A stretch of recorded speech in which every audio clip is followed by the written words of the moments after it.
Obviously আসলে দেখেন এটা তো একটা খুব আনন্দের বিষয়, কারণ আমাদের একটা হিস্টোরিক্যাল সিরিজ উইন সাউথ আফ্রিকার মাঠে, এটা আমাদের জন্য অনেক বড় পাওয়া আমরা মনে করি। এবং আমরা মনে করি যে এখান থেকে আমাদের শুরু হবে আগামী যে ওয়ার্ল্ড কাপ আমাদের আছে।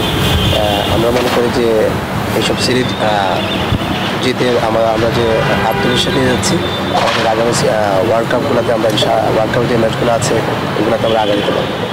আফগানিস্তান সিরিজে খুব কাছ থেকে দলকে দেখেছে, আসলে তখন কি দলের মধ্যে কোনো ধরনের চেঞ্জ দেখতে পেয়েছিলেন? কারণ নিউজিল্যান্ড থেকে তারা টেস্ট জিতে এসেছিল তখন। ডেফিনেটলি আসলে আপনি যখন বাইরের দেশে বা আপনার ওভারসিজ কোনো খেলায় কোনো সিরিজ জিতবেন, এটা ডিফারেন্ট, এটা চার্মটা হবে ডিফারেন্ট। প্লেয়ারদের মধ্যে অনেক চার্ম ছিল। তাসকিনের সাথে আমার অনেক কথা হতো। তাসকিনও চায় যে সে ইন্টারন্যাশনাল লেভেলে যেন সে অনেক বড় একজন খেলোয়াড় হতে পারে, তার একটা টার্গেট। আমি মনে করি যে অবশ্যই বাংলাদেশ এখন ডিফারেন্ট একটা টিম। ভাই আসলে এই টিমটা নিয়ে কী বলবেন, আসলে টিম কম্বিনেশন সব কিছু মিলে? যেহেতু সাউথ আফ্রিকার জন্য ওই উইকেটের জন্য ওই টিম বানিয়েছে, অবশ্যই আমি বলবো যে টিম কম্বিনেশন খুবই ভালো ছিল।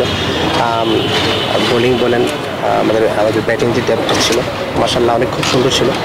তাই আমি মনে করি যে এই টিমটাকে নিয়েই এখনও আগানো উচিত সামনে, এবং অবভিয়াসলি মানে ব্রিলিয়ান্ট।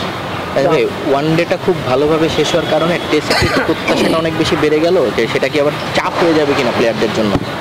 ওয়েল, খুব ইম্পর্টেন্ট কথা, কারণ ওয়ানডে যে সিরিজ জিতেছি, আগে আমরা টেস্ট সিরিজ জিতেছি আমরা নিউজিল্যান্ডের সাথে।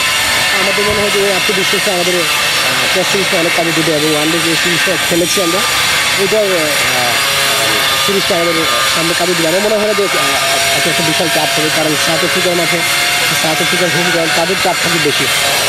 আমরা ওই চাপটা মনে হয় আমরা সহজে নিতে পারবো, এবং আশা করি আমরা এই টেস্ট সিরিজটা অ্যাটলিস্ট যদি নাও দিতে আমরা ড্র করতে পারবো। আপনি প্লেয়ার আছে আফগানিস্তানের সাথে যেভাবে জিতেছিল, এবার আমাদের স্কিন ম্যাচ জেতালো বা সিরিজ জেতালো, আসলে যে জুনিয়ররা পারফর্ম করছে, আমরা যে সিনিয়রদের পরে আসলে জুনিয়র পারফর্ম করছে ম্যাচ করছে, সেটা আসলে তো নিশ্চয়ই স্বপ্ন দেখে। অবভিয়াসলি এটা অবশ্যই আমাদের স্বপ্ন দেখাচ্ছে, কারণ জুনিয়ররা যেখান থেকে জুনিয়রদের থেকে পারফরমেন্স আসতেছে, তো আমরা আশা করবো যে সামনে ভবিষ্যতে বাংলাদেশের যতগুলো খেলা থাকবে বাংলাদেশ টিম অনেক আগাবে, কারণ এখন আমরা ওয়ার্ল্ড নাম্বার 1 র্যাঙ্কিংয়ে। ডেফিনেটলি এটা অনেক বড় একটা। আসলে বাংলাদেশ টিমে আসলে আপনি সামনে থেকে কাজ করেছেন, এখন বিপিএলে তরুণদের নিয়েও কাজ করা হচ্ছে, এইটা আসলে আপনার কাছে কেমন লাগলো, বা এভাবে কতজনকে আপনি ওরকম দেখলেন যারা আসলে সম্ভাবনাময় ক্রিকেটার এবার আপনার কতজন খেলেন? আমি যখন কোচিং শুরু করেছি, আসলে আমি সিলেট ডিভিশন দিয়ে শুরু করেছি। আমার টিমটাই ছিল ইয়াং টিমদেরকে নিয়ে কাজ করা, বেশিরভাগ এটা একটা চ্যালেঞ্জিং বিষয়। এখন ডিপিএল আমি কাজ করছি, আমাদের টিমটা অনেক ইয়াং টিম। অবশ্যই এদের ফিউচার আছে, অনেক কিছু প্লেয়ার আছে যারা ভবিষ্যতে বাংলাদেশকে সার্ভিস দিতে পারবে বলে মনে করি আমি।